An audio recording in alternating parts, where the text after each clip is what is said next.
الحمد لله نحمده ونستعينه ونستغفره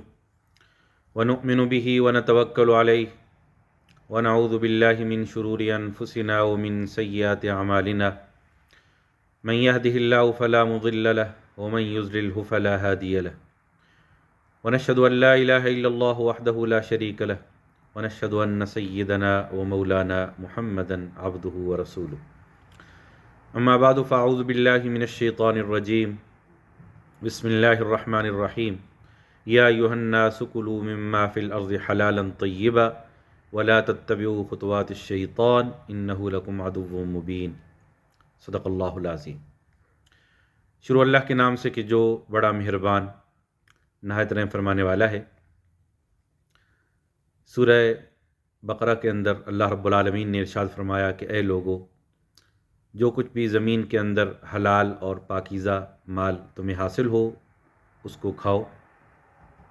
ولا تتبعوا خطوات الشیطان، شیطان کے راستوں کی پیروی نہ کرو، انہ لکم عدو مبین، بے شک وہ تمہارا کھلا دشمن ہے۔ نبی اکرم صلی اللہ علیہ وسلم نے فرمایا رزق حلال کے بارے میں، فاتقوا اللہ واجملوا فی الطلب، کہ اللہ سے ڈرو اور رزق کے روزی کے جائز اور اچھے طریقوں کو استعمال کرو، ان کو اختیار کرو۔ ایک اور حدیث کے اندر نبی اکرم صلی اللہ علیہ وسلم نے فرمایا کہ من اکل طیبا وعمل من سنتی وامن الناس بوائقہ دخل الجنہ، کہ جو شخص حلال کھاتا ہے، حلال اور پاکیزہ چیزیں کھاتا ہے، میری سنت کے مطابق زندگی گزارتا ہے اور لوگ اس سے محفوظ ہیں، اس کے شر سے دوسرے لوگ محفوظ ہیں، کسی کو تنگ نہیں کرتا، کسی پر ظلم نہیں کرتا، کسی کو تکلیف نہیں دیتا، تو ان اعمال کی وجہ سے اللہ تعالیٰ اسے جنت میں داخل فرمائیں گے۔ سامعین محترم، روزی کمانا دنیا کے اندر انسان کی ضرورت ہے، اور اگر نیت درست ہو تو یہ عین عبادت ہے۔ چاہے انسان تجارت کرے، بزنس کرے، ملازمت کرے، محنت مزدوری کرے، اگر نیت درست ہے تو یہ دنیا داری نہیں بلکہ عین دینداری ہے۔ اور بلکہ نبی اکرم صلی اللہ علیہ وسلم نے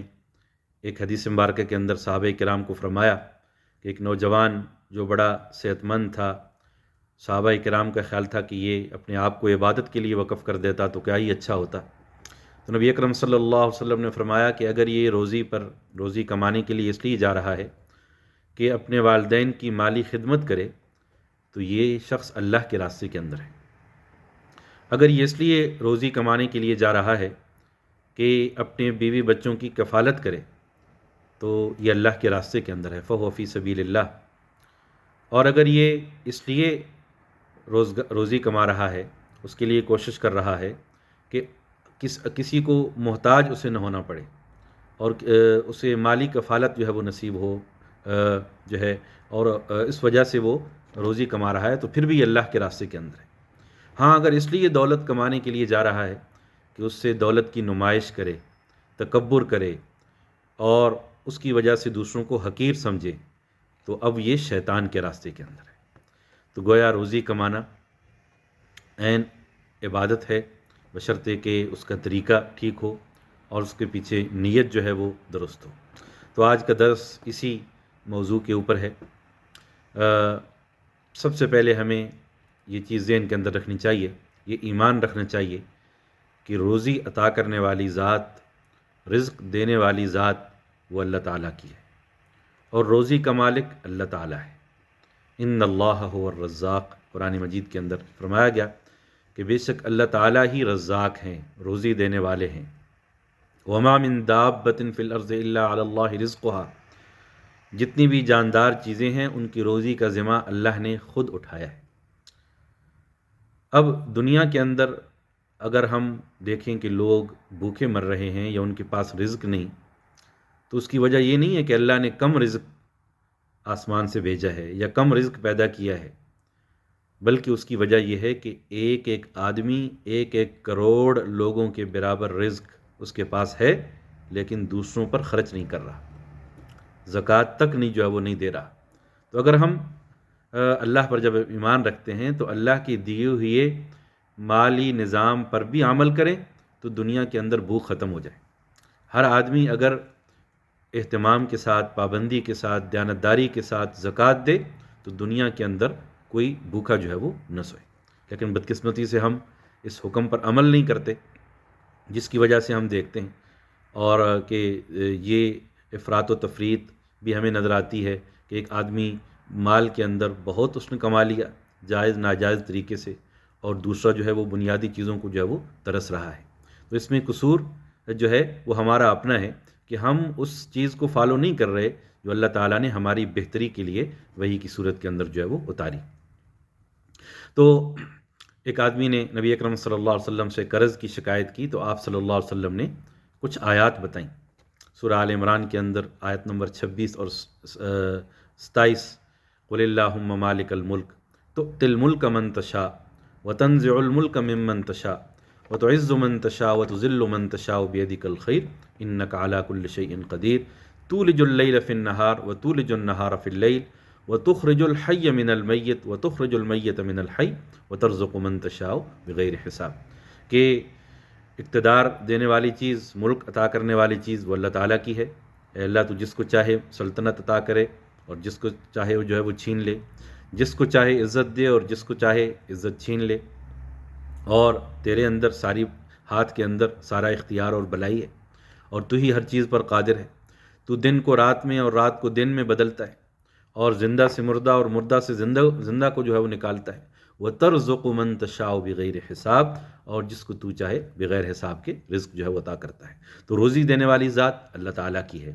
اور ہمارا یہ فریضہ ہے کہ ہم جتنا ہو سکے جائز طریقے سے، اچھے طریقے سے، اچھی نیت کے ساتھ، کوشش کے ساتھ، لَيْسَ لِلْإِنسَانِ إِلَّا مَا سَعَى، انسان کو وہی کچھ ملتا ہے کہ تو جس کے لیے انسان جو ہے وہ کوشش کرتا ہے۔ کوشش نہیں کرے گا تو کچھ نہیں ملے گا۔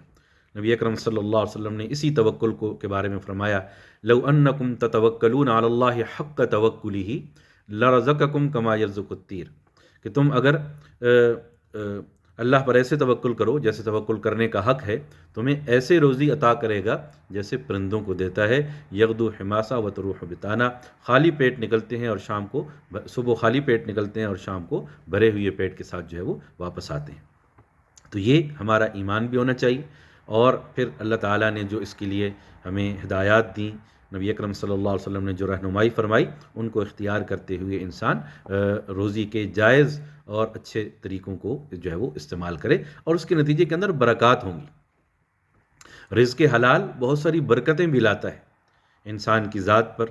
اس کے گھر پر، اس کے بیوی بچوں پر، اس کے اثرات ہوتے ہیں، سکون نصیب ہوتا ہے، اطمینان جو ہے وہ نصیب ہوتا ہے۔ آج کل بہت سارے لوگ شکایت کرتے ہیں ان پر کالا جادو ہو گیا، کسی نے نظر جو ہے وہ لگا دی، کوئی بندش ہو گئی۔ حقیقت یہ ہے کہ حرام مال یہ کالے جادو سے زیادہ خطرناک ہے۔ جس گھر میں آتا ہے کالے جادو سے زیادہ تباہی لاتا ہے، زیادہ بے سکونی لاتا ہے، زیادہ بے برکتی جو ہے وہ لاتا ہے۔ آج ہماری دعائیں بھی قبول نہیں ہوتی۔ ایک تو آتی ہے نا بے سکونی، بے برکتی حرام مال سے، دوسرا اس کا سب سے بڑا نقصان یہ ہے کہ دعائیں قبول نہیں ہوتی۔ حدیث مبارکہ کے اندر آتا ہے ان اللہ طیب یحب الطیب لا یقبل الا طیب، اللہ تعالیٰ خود بھی پاکیزہ ہیں اور پاکیزگی کو قبول فرماتے ہیں، پاکیزہ چیزوں کو ہی قبول کرتے ہیں، حلال مال کو ہی قبول کرتے ہیں۔ وَإِنَّ اللَّهَ أَمَرَ بِهِ الْمُؤْمِنِينَ بِمَا أَمَرَ بِهِ الْمُرْسَلِينَ، اللہ تعالیٰ نے جو ہے اہل ایمان کو بھی انہی باتوں کا حکم دیا جن باتوں کا حکم رسولوں کو دیا۔ اب رسولوں کو حکم کیا دیا؟ یا ایھا الرسل کلوا من الطیبات واعملوا صالحا، اے رسولو پاکیزہ چیزیں کھاؤ اور نیک اعمال کرو۔ اور اہل ایمان کو بھی یہی ہدایت دی، یا ایھا الذین آمنوا کلوا من طیبات ما رزقناکم، کہ ایمان والو جو بھی ہم نے تم کو پاکیزہ اور حلال چیزیں عطا کی ان کو جو ہے وہ کھاؤ۔ پھر آپ صلی اللہ علیہ وسلم نے ایک آدمی کا ذکر کیا، یطیل السفر اشعث اغبر یمد یدیہ الی السماء، بڑا لمبا سفر طے کر کے جاتا ہے، بال پرا گندہ ہیں، کپڑے گندے ہیں سفر کی وجہ سے، جسم غبر آلود ہے اور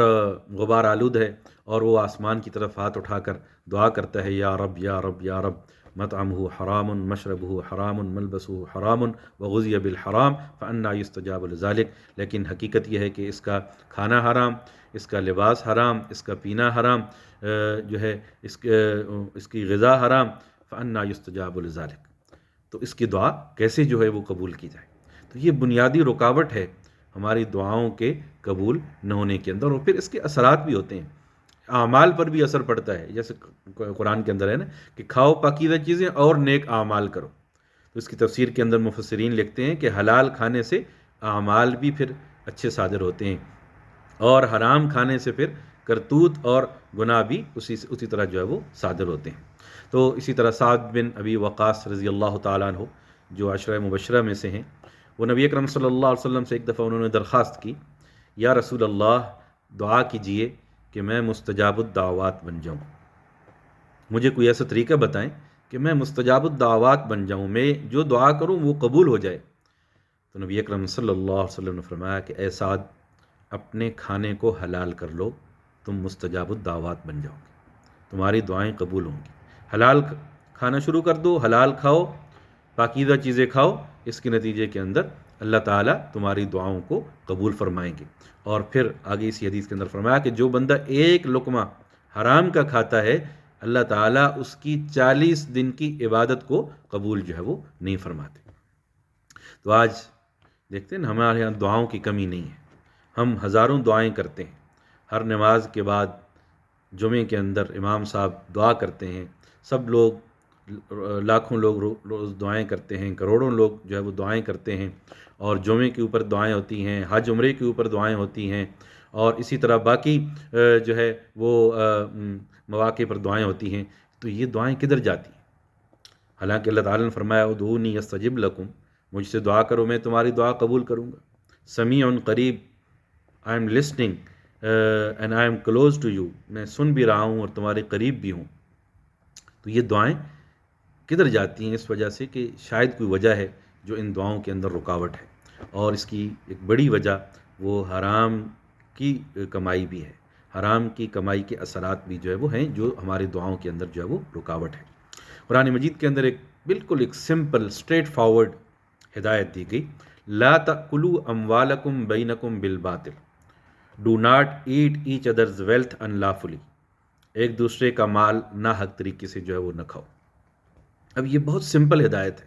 جو مال میرا نہیں ہے مجھے کوئی حق نہیں ہے کہ میں اس کو جو ہے حرام طریقے سے اس کو حاصل کروں، چاہے اس کے اندر اب بہت سارے لوگ جو ہے نا تعویلات بھی جو ہے وہ کرتے ہیں، لیکن سمپل سی چیز ہے کہ جس مال پر میرا حق نہیں ہے، آپ کا حق نہیں ہے، آپ کو اختیار نہیں ہے کہ آپ ناجائز طریقے سے دوسرے کا جو ہے وہ لو، چاہے وہ چیز معمولی ہی کیوں نہ ہو۔ تو نبی اکرم صلی اللہ علیہ وسلم نے یہی چیز بیان کرنے کے بعد فرمایا کہ چاہے وہ پیلو کے درخت کی ایک شاخ ہی کیوں نہ ہو۔ اب پیلو کا درخت ہوتا ہے نا جس سے ہم مسواک بناتے ہیں، ایک بہت معمولی سی جو ہے وہ شاخ کا ایک ٹکڑا ہوتا ہے، تو وہ بھی ناجائز طریقے سے بغیر اجازت کے استعمال کرنا جو ہے وہ جائز نہیں ہے۔ حالانکہ صحابہ کرام کی زندگی کے اگر ہم غور کریں تو دیانتداری کی اعلیٰ ترین مثالیں ہمیں ان کی زندگی کے اندر نظر آتی ہیں۔ حضرت عمر رضی اللہ تعالیٰ عنہ کے دور کا واقعہ ہے کہ دو آدمی عدالت کے اندر، آپ کی عدالت کے اندر ایک مقدمہ لے کر آئے، اور وجہ کیا تھی کہ ایک آدمی نے دوسرے کو زمین بیچی، اب جب زمین دوسرے نے لے لی اور ہر چلایا تو اس میں سے خزانہ نکل آیا، تو وہ خزانہ لے کر اس زمین کے پہلے مالک کے پاس آ گیا کہ میں نے تم سے زمین لی تھی، یہ خزانہ نہیں لیا تھا، یہ خزانہ تمہارا ہے، تم لے لو۔ تو وہ لے ہی نہیں رہا، وہ کہتا ہے کہ میں نے تو زمین بیچ دی تھی، تم اب اس زمین کے مالک ہو، اس میں جو کچھ ہے وہ تمہارا ہے۔ تو اب بات اتنی اختلاف پیدا ہوا کہ وہ عدالت تک وہ بات جو ہے وہ پہنچی، تو اتنی کہ ہر ایک وہ احتیاط کرتا تھا کہ کہیں میں دوسرے کا مال ناحق طریقے سے جو ہے وہ نہ کھاؤں۔ تو یہ چیز ہے کہ وہ مثالیں جو دیانتداری کی اعلیٰ ترین مثالیں چھوڑی تھیں، آج ہمارے اندر ان کی جو ہے وہ کمی ہے، اسی وجہ سے ہمارے اعمال بھی جو ہے وہ ظاہر ہو رہے ہیں، اس کی نحوستیں اور بے برکتیاں بھی ہم جو ہے وہ دیکھ رہے ہیں۔ حدیث مبارکہ کے اندر آتا ہے کہ ہر روز 3 فرشتے آسمان سے اترتے ہیں، ایک فرشتہ اعلان کرتا ہے من ترک الفرائض فقد خرج من رحمت اللہ، جو بندہ فرائض کو چھوڑتا ہے وہ اللہ کی رحمت سے دور ہو جاتا ہے۔ جو بندہ فرائض کی پابندی نہیں کرتا وہ اللہ کی رحمت سے دور ہو جاتا ہے۔ اب نماز پڑھنا، فجر پڑھنا، ظہر پڑھنا، عصر پڑھنا، یہ ہمارے اوپر فرض ہے، روزے رکھنا ہمارے اوپر فرض ہے۔ اگر ہم نہیں یہ کریں گے، فرائض کو پورا نہیں کریں گے، اللہ کی رحمت سے دور ہو جاتے ہیں۔ حدیث کے اندر بھی آتا ہے نا کہ جو بندہ فجر کی نماز پڑھتا ہے، اللہ تعالیٰ کی وہ پروٹیکشن کے اندر آ جاتا ہے، اللہ تعالیٰ دن بھر اس کی حفاظت جو ہے وہ فرماتے ہیں۔ اور دوسرا فرشتہ اعلان کرتا ہے، من ترک سنت رسولی فقد خرج من شفاعتہ، جو شخص رسول اللہ صلی اللہ علیہ وسلم کی سنت کو چھوڑتا ہے، آپ کے طریقے کو چھوڑتا ہے، وہ آپ کی شفاعت سے محروم ہو جاتا ہے۔ نبی اکرم صلی اللہ علیہ وسلم کی شفاعت قیامت والے دن بہت بڑا اعزاز ہوگا، ایک بہت بڑا پریویلیج ہوگا، اور کتنی بڑی بدقسمتی ہے کہ ہم اس شفاعت سے محروم ہو جائیں۔ اور ہم کیسے محروم ہوں گے؟ جب آپ صلی اللہ علیہ وسلم کے طریقے کو اور آپ کی سنت کو جو ہے وہ چھوڑیں گے۔ اور تیسرا فرشتہ اعلان کرتا ہے، من اکل حرام فقد خبط عملو، جو شخص حرام کھاتا ہے اس کے اعمال برباد ہو جاتے ہیں، انویلڈ، اور وہ بالکل باطل ہو گئے۔ تو حرام چیز ایسی ہے جو انسان کے اعمال کو، نیکیوں کو جو ہے وہ ضائع کر دیتی ہے۔ نبی اکرم صلی اللہ علیہ وسلم نے ایک حدیث مبارکہ کے اندر فرمایا کہ 4 چیزیں انسان کی بدبختی کی علامت ہوتی ہیں۔ 4 باتیں انسان کی بدبختی کی جو ہے وہ علامت ہے۔ ان میں سے ایک آنکھوں کا خشک ہو جانا، دل کا سخت ہو جانا، یہ بھی انسان کی بدبختی کی علامت ہے۔ جب دل انسان کا سخت ہو جاتا ہے، اس کے اندر نرمی نہیں رہتی، اور ہمدردی کا جذبہ نہیں ہوتا، غریبوں کے لیے خیرخواہی کا جذبہ نہیں ہوتا، کسی کو دکھ اور پریشانی کے اندر دیکھ کر انسان ان کی مدد کے لیے جو ہے وہ نہیں کرتا، تو یہ بہت بڑی محرومی ہے۔ آنکھوں کا خشک ہو جانا یعنی آنسوؤں کا نہ نکلنا، یہ جو ہے یہ بھی دل کی سختی کی ایک نشانی ہے۔ اس سے اللہ تعالی ہمیں محفوظ فرمائے۔ آنکھ سے جب آنسو نکلتے ہیں، یہ نرمی کی علامت ہے، انسان جو ہے اللہ کی طرف رجوع کرتا ہے، یہ توبہ کی نشانی ہے۔ اور دل کا سخت ہو جانا، یہ بھی جو ہے بدبختی کی علامت ہے۔ اور تیسرا طول عمل، لمبے لمبے پلان اور لمبی لمبی منصوبہ بندیاں۔ نبی اکرم صلی اللہ علیہ وسلم نے اسی کو حدیث مبارک کے اندر فرمایا کہ انسان جو ہے وہ، اس کی عمر رہ گئی ہے 10 دن، پلان اس کے جو ہے وہ 50 سال کے ہیں، 2 خط کھینچے، ایک لمبا خط اور ایک چھوٹا خط، اور فرمایا کہ یہ انسان کی عمر ہے جو کم رہ گئی ہے، چھوٹی لکیر، اور یہ اس کی خواہشات اور تمنائیں ہیں، اس کے پلان اور منصوبے ہیں جو آدھی صدی پر جو ہے وہ محیط ہے۔ تو یہ کیسے اس کم وقت کے اندر جو ہے وہ پورے ہوں گے؟ تو یہ چوتھی چیز یہ فرمائی، والحرص الدنیا، دنیا کی حرص، دنیا کا لالچ۔ یہ جتنی بھی حرام کی طرف لوگ جاتے ہیں، یہ اسی خامی کی بنیاد پر جاتے ہیں کہ حرص دنیا کی ہے، ایک دوسرے سے دنیاوی چیزوں میں آگے بڑھنا۔ اور یہی چیز ہے کہ معاشرے کے اندر جو غلط رسومات شروع ہو گئیں، اس کے نتیجے کے اندر یہ لوگوں کو زیادہ مال کا لالچ، اور اس کے اندر کرپشن کی طرف جو ہے وہ لوگ چلے جاتے ہیں۔ وجہ اس کی یہی ہے، حرص دنیا، دنیا کی حرص اور جو ہے وہ لالچ۔ تو یہ اللہ تعالیٰ سے دعا کرنی چاہیے کہ اللہ تعالیٰ ہم کو جو روزی کے جائز ذرائع کو اختیار کرنے کی جو ہے وہ توفیق عطا فرمائے، اور جو کچھ بھی حلال ہمیں ملے، ہمیں اللہ تعالیٰ اس پر قناعت بھی جو ہے وہ دے دیں۔ حدیث کے اندر ایک جامع دعا ہے نا، اللہم قنعنی بما رزقتنی وبارک لی فی، اے اللہ جو مال تو مجھے عطا کر، اس کے اندر قناعت بھی دے دے، اس کے اندر سکون بھی دے دے، اور اس کے اندر برکت بھی جو ہے وہ عطا کر۔ وَاخْلُفْ لِي عَلَىٰ كُلِّ غَائِبَةٍ لِّي مِنْكَ بِخَيْرٍ، اور جو چیز بھی مجھ سے چھوٹے، میرا نقصان ہو، اے اللہ تو اس کے بدلے میں کچھ کمپنسیشن عطا کر، متبادل چیز جو ہے وہ عطا کر، تاکہ اس نقصان کی کمی مجھے محسوس نہ ہو۔ ایک بڑا ہی دلچسپ حکایت ہمیں ملتی ہے کہ بغداد کے اندر جنید بغدادی رحمۃ اللہ علیہ، ان کے بارے میں آتا ہے کہ ایک دفعہ اپنے اس زمانے کے ایک بہت بڑے عالم سے ملنے گئے، تو انہوں نے پوچھا، ہاں بھائی کون ہو؟ جنید، جس کے ہزاروں شاگرد ہیں، لاکھوں جس کے جو ہے وہ پیروکار ہیں، فالوورز ہیں۔ کہا ہاں، تعارف یہی لوگ یہی کرتے ہیں۔ اچھا، اتنے بڑے عالم ہو تو کیا کھانے کے آداب کا پتہ ہے؟ اب ساتھ کچھ شاگرد بھی تھے، بڑے حیران ہوئے کہ اتنے بڑے عالم اور ان سے اتنا سادہ سا سوال پوچھ رہے ہیں کہ کھانے کے آداب جو ہے وہ بتاؤ۔ تو انہوں نے اس کو، لیکن وہ خاموش رہے۔ ان کا ٹھیک ہے، میں بتاتا ہوں۔ کھانے کا ادب یہ ہے کہ انسان ہاتھ دھو کر کھائے، دائیں ہاتھ سے کھائے، بسم اللہ پڑھ کر جو ہے وہ کھائے، کہا کہ تمہیں تو اتنا بڑا عالم بنتے ہو، تمہیں تو کھانے کا ادب کا بھی نہیں پتہ، اچھا آپ بتا دیجئے۔ انہوں نے پھر اگلا سوال کر دیا، سونے کے آداب بتا دو۔ انہوں نے بتایا کہ وضو کر کے سونا چاہیے، دائیں کروٹ میں سونا چاہیے، دعا پڑھ کر سونا چاہیے۔ کہا تمہیں تو سونے کے آداب کا بھی نہیں پتہ، اچھا آپ بتا دیجئے حضرت۔ انہوں نے پھر تیسرا سوال کر دیا کہ بولنے کے آداب بتا دو۔ ہاں بھی بتایا اونچی آواز میں نہ بات کرو، اپنی باری پر جو ہے وہ بات کرو۔ انہوں نے کہا تمہیں بولنے کے آداب کا بھی نہیں پتہ۔ پھر جو ہے اصرار کیا کہ آپ بتائیے تو صحیح تاکہ ہماری اصلاح ہو۔ تو وہ آگے سے کہنے لگے کہ کھانے کا پہلا ادب یہ ہے کہ انسان حرام نہ کھائے، حرام پر اگر 100 دفعہ بھی بسم اللہ پڑھ کر کھائے گا وہ حلال نہیں ہوگا، اس کا کوئی فائدہ نہیں ہوگا۔ سونے کا پہلا ادب یہ ہے کہ اپنے دل کو صاف کر کے سو، کسی کے لیے کینہ، بغض، نفرت کے جذبات لے کر نہ سو۔ باقی ادب بعد کے اندر ہیں، وہ بھی ہونے چاہیے، لیکن پہلا جو بنیادی چیز ہے کہ بالفرض حرام آپ نے حرام پر اگر 100 دفعہ بھی، کتے کو 100 دفعہ بھی آب زمزم میں دھوئیں گے تو وہ پاک نہیں ہوگا، وہ نجس ہی رہے گا۔ اور جو ہے حرام پر اگر 100 دفعہ بھی تکبیر پڑھیں گے حرام جانور پر، وہ حلال جو ہے وہ نہیں ہوگا۔ تو یہ بنیادی چیزیں ہیں، ان کو ہمیں ذہن کے اندر رکھنا چاہیے۔ تو یہ اسی طرح خیبر کے موقع پہ ایک بڑا مشہور ہمیں ایک واقعہ ملتا ہے جس کے اندر ایک بہت بڑا سبق بھی ہے کہ ایک خیبر کی مہم کے اندر ایک چرواہا جو بکریاں چرا رہا تھا، وہ بکریاں چراتے چراتے آپ صلی اللہ علیہ وسلم کے خیمے کے پاس آ جاتا ہے اور درخواست کرتا ہے کہ میں کلمہ پڑھ کر مسلمان ہونا چاہتا ہوں۔ تو نبی اکرم صلی اللہ علیہ وسلم نے اسے کلمہ پڑھایا، مسلمان کیا، لیکن ساتھ پھر کہا کہ دیکھو یہ جو تم بکریاں چرا رہے ہو تم اس کے مالک نہیں ہو، تم ان کا مالک کوئی اور ہے، تم ان کو واپس کر کے آؤ، اس لیے کہ جو چیز تمہاری نہیں ہے وہ یہاں اس کے مالک کی اجازت کے بغیر تم استعمال جو ہے وہ نہیں کر سکتے، ہمارے پاس نہیں ٹھہر سکتے۔ پہلے بکریاں واپس کر کے آؤ اور پھر جو ہے ہمارے پاس جو ہے وہ آؤ، تم پھر اس کے بعد ہمارے پاس جو ہے وہ ٹھہر سکتے ہو۔ تو پھر وہ بکریاں واپس کر کے دوبارہ جو ہے وہ آتا ہے۔ تو جنگ کے بعد صحابہ کرام دیکھتے ہیں کہ ایک آدمی کی لاش ہے جو ہے جس کو ہم میں سے کوئی نہیں جانتا۔ تو وہ نبی اکرم صلی اللہ علیہ وسلم کے پاس آتے ہیں اور پوچھتے ہیں، تو نبی اکرم صلی اللہ علیہ وسلم بتاتے ہیں کہ ہاں یہ جو ہے تم نہیں جانتے لیکن میں اس کو جو ہے وہ جانتا ہوں۔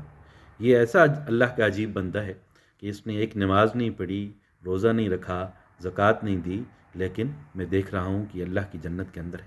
ملائکہ اسے جو ہے وہ غسل دے رہے ہیں، اللہ نے اس کی سیاہی کو سفیدی کے اندر جو ہے وہ بدل دیا ہے۔ تو دیکھیے کہ جنگ کے ماحول کے اندر بھی نبی اکرم صلی اللہ علیہ وسلم نے حرام کی اجازت نہیں دی، کہ ایسا نہیں ہے کہ جنگ ہے اور اس میں سب کچھ جو ہے وہ حلال ہے، جس طرح محاورے میں کہا جاتا ہے نا کہ جنگ اور محبت میں سب کچھ جائز ہے۔ تو گویا آپ نے حلال کی ترغیب جو ہے وہ جنگ کے دوران بھی جو ہے وہ دی۔ اسی طرح روزی کے جائز ذرائع کو استعمال کرنا، وَمَن يَتَّقِ اللَّهَ يَجْعَل لَّهُ مَخْرَجًا وَيَرْزُقْهُ مِنْ حَيْثُ لَا يَحْتَسِبُ۔ جو بندہ اللہ تعالیٰ سے ڈرے گا، اللہ تعالیٰ اس کے لیے ضرور ہر مشکل میں سے نکلنے کا ایک راستہ اسے عطا فرمائیں گے، اور اس کو وہاں سے رزق عطا فرمائیں گے جہاں سے اس کو گمان بھی نہیں ہوگا۔ تو یہ چیز ہے کہ جب بھی ہم مال اکل حلال، اور اس کی دو تین چیزیں ہیں، فیزز بھی آپ کہہ سکتے ہیں۔ ایک تو یہ ہے کہ مال کمانے کا جو طریقہ ہے وہ حلال ہو، جو روزگار، جو بزنس، اور جو وہ اچھے طریقے سے جائز طریقے سے ہو، اور اس کے اندر جو ہے کمی بیشی نہ ہو۔ بعض دفعہ انسان اپنی ڈیوٹی کے اندر کمی بیشی جو ہے وہ کرتا ہے اور ڈیوٹی پوری نہیں دیتا، یا بزنس کے اندر گڑبڑ کرتا ہے، 2 نمبر چیزیں بیچتا ہے، ایک چیز کہہ کر دوسری چیز بیچتا ہے، انگریڈینٹ جو لکھتا ہے وہ اس کے اندر نہیں ہوتے، دھوکہ دہی کے ساتھ مال کماتا ہے، جو مال بتاتا ہے وہ ڈیلیور نہیں کرتا، کوئی گھٹیا مال جو ہے وہ دیتا ہے، یا وقت چوری کرتا ہے۔ یہ جو بھی ان اصولوں کو پامال کرے، چاہے کوئی بہت بڑا عالم ہو وہ ڈیوٹی پوری نہ کرے، کوئی بہت بڑا جو ہے وہ پروفیشنل ہو وہ اپنی ڈیوٹی کو پوری نہ کرے، کوئی عام ملازم ہو، کوئی محنت مزدوری کرنے والا ہو، جو بھی وقت کو چوری کرتا ہے تو اس کی روزی جو ہے وہ جائز جو ہے وہ نہیں ہے، اس کو ناپ تول میں کمی قرار دیا گیا۔ وَأَقِیمُوا الْوَزْنَ بِالْقِسْطِ وَلَا تُخْسِرُوا الْمِیزَانَ۔ قرآن کے اندر واضح ہدایت ہے کہ ناپ تول میں کمی نہ کرو۔ اب ناپ تول میں کمی ہم یہی سمجھتے ہیں کہ ترازو کے اندر اس کو پورا کر کے دو، ترازو کے اندر بھی پورا تول کر دینا چاہیے، اور ساتھ ساتھ یہ جو چیزیں جو میں نے ساتھ بتائیں کہ اپنی ڈیوٹی کو پورے طریقے سے ادا کرنا، اور اسی طرح جو ہے وہ باقی اپنے معاملات کے اندر، مالی معاملات کے اندر اور بزنس کے معاملات کے اندر دو نمبری نہ کرنا، یہ بھی جو ہے وہ ضروری ہے۔ وَيُحِلُّ لَهُمُ الطَّيِّبَاتِ وَيُحَرِّمُ عَلَيْهِمُ الْخَبَائِثَ، اللہ نے پاکیزہ چیزیں حلال کی اور حرام چیزیں جو خبیث چیزیں ہیں وہ ہمارے اوپر حرام کر دی۔ اور تو قرآن کے اندر کلیئرلی کچھ چیزیں مارکڈ ہیں، they are clearly marked as حرام۔ خنزیر ہے، حرام ہے، نشاور چیزیں ہیں، اسی طرح جو ہے تو جو بھی ڈرگز، جو بھی چیزیں ہیں، جو یہ چیزیں حرام ہیں، ہمارے لیے ان کا استعمال کرنا جائز جو ہے وہ نہیں ہے۔ اسی طرح نبی اکرم صلی اللہ علیہ وسلم نے کچھ چیزوں کو ہمارے بتایا کہ کون سی چیزیں حرام ہیں۔ ریشم کے بارے میں فرمایا، سونے کے بارے میں فرمایا کہ یہ میری امت کی عورتوں پر حلال ہے لیکن مردوں پر جو ہے وہ حرام ہے۔ اسی طرح حرام کی اور بھی بہت ساری صورتیں ہیں جن کو ہم حرام نہیں سمجھتے لیکن وہ حرام ہے۔ دھوکہ دہی کرنا، بینیفٹ فراڈ، کہ آپ کی جاب ہے لیکن آپ نے جاب سیکرز الاؤنس لے رہے ہیں، یہ دھوکہ ہے، اور جو رقم آپ لے رہے ہیں وہ آپ کے لیے حرام ہے، یہ آپ کے بچوں کے لیے وبال کا ذریعہ ہوگا۔ بوگس انشورنس کلیمز، یہ بھی حرام ہے، اور آپ کا حق نہیں تھا، آپ نے دھوکے سے وہ چیز جو ہے وہ لے لی۔ فالس انجری کلیمز اسی کے اندر، اسی طرح جو ہے وہ آپ میڈیکلی فٹ ہیں، جاب کر سکتے ہیں، لیکن آپ نے لکھوایا ہوا ہے کہ آپ بیمار ہیں، تو نتیجے کے اندر کیا ہوتا ہے کہ آپ کو جو کچھ ملے گا وہ جو ہے وہ حرام ہے۔ جوا، لاٹری، ذخیرہ اندوزی، اسی طرح 2 نمبر کاغذات سے ویزا لینا۔ ایک بندہ کہ عام اگر وہ سچ بولتا تو اس کو ویزا نہ ملتا، لیکن اس نے جھوٹ بولا ہے اور اس کے 2 نمبر کاغذات کے ذریعے اس نے رائٹ ٹو ورک لیا ہے، تو اب یہ جو رائٹ ٹو ورک اسے ملا ہے یہ دھوکے سے ملا ہے، تو اب جو بھی وہ کمائے گا وہ حرام ہے، اس لیے کہ اس نے دھوکے سے، اس کی بنیادی غلطی پر ہے۔ اگر وہ سچ بولتا تو اس کو وہ رائٹ ٹو ورک جو ہے وہ نہ ملتا۔ تو یہ چیزیں ہیں، ہمیں بحیثیت مسلمان ہمیں پہلے سوچنا چاہیے۔ آج ہم انہی چیزوں کی وجہ سے جو ہے وہ بدنام ہیں، تو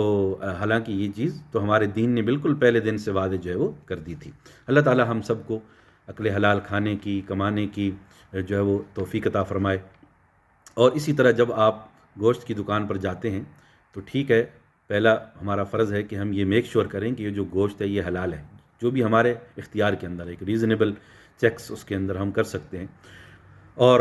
ریکویسٹ کر سکتے ہیں، سرٹیفکیٹ مانگ سکتے ہیں، یہ ہمارا لیگلی رائٹ حق ہے، اور جہاں بھی ہمیں شک ہو وہاں مانگنا چاہیے۔ ہاں اگر ہمارا جاننے والا بااعتماد نمازی ساتھی ہے جس کو ہم جانتے ہیں کہ یہ بندہ، تو پھر بار بار مانگنا خواہ مخواہ بدگمانی کی بات ہے لیکن اور پھر جب ہم گوشت خرید رہے ہیں تو وہ حلال ہو، اور پھر جو نوٹ میں جیب سے نکال رہا ہوں اس گوشت کو خریدنے کے لیے وہ بھی حلال ہونا چاہیے، گوشت بھی حلال ہو، اور جس مال سے میں اس کو بائی کر رہا ہوں، جس نوٹ سے میں اس کو خرید رہا ہوں وہ بھی حلال کا جو ہے وہ ہونا چاہیے۔ تو یہ احتیاطیں ہمیں کرنی چاہیے، اور اس کے نتیجے کے اندر اللہ تعالی ہمیں برکات نصیب فرمائیں گے۔ یہ ہمارے اوپر فرض ہے کہ ہم ان چیزوں کو، جس طرح نماز پڑھنا، روزہ رکھنا، زکوٰۃ دینا فرض ہے، بالکل اسی طرح حلال کو کمانا اور حلال کو کھانا یہ بھی ہمارے اوپر جو ہے وہ فرض ہے۔ نبی اکرم صلی اللہ علیہ وسلم نے اس کے لیے کچھ جامع دعائیں بھی سکھائیں۔ ایک بڑی جامع دعا ہے، اللہم اکفنی بحلالک عن حرامک واغننی بفضلک عمن سواک، کہ اللہ تو مجھے حلال عطا فرما، حلال کھانے کی توفیق عطا فرما، اور حرام سے جو ہے وہ مجھے بچا۔ اللہم قنعنی بما رزقتنی وبارک لی فی، اللہ جو تو مجھے رزق عطا کر اس کے اندر برکت بھی جو ہے عطا فرما۔ ایک اور جامع دعا ہے، اللہم لا تجعل الدنیا اکبر ہمنا ولا مبلغ علمنا ولا غایت رغبتنا، اے اللہ دنیا کو میرا سب سے بڑا کنسرن جو ہے وہ نہ بنا، میرے علم کی انتہا اور مقصد دنیا نہ بنا کہ علم میں اس لیے حاصل کروں کہ 4 پیسے زیادہ کما لوں، اور میری خواہشات کی انتہا دنیا بھی جو ہے وہ نہ بنا۔ اللہ رب العالمین سے دعا ہے کہ مجھے بھی اور آپ کو بھی عمل کی توفیق عطا فرمائے۔ اقول قولی ھذا واستغفر اللہ لی ولکم فاستغفروہ انہ ھو الغفور الرحیم، والسلام علیکم ورحمۃ اللہ وبرکاتہ۔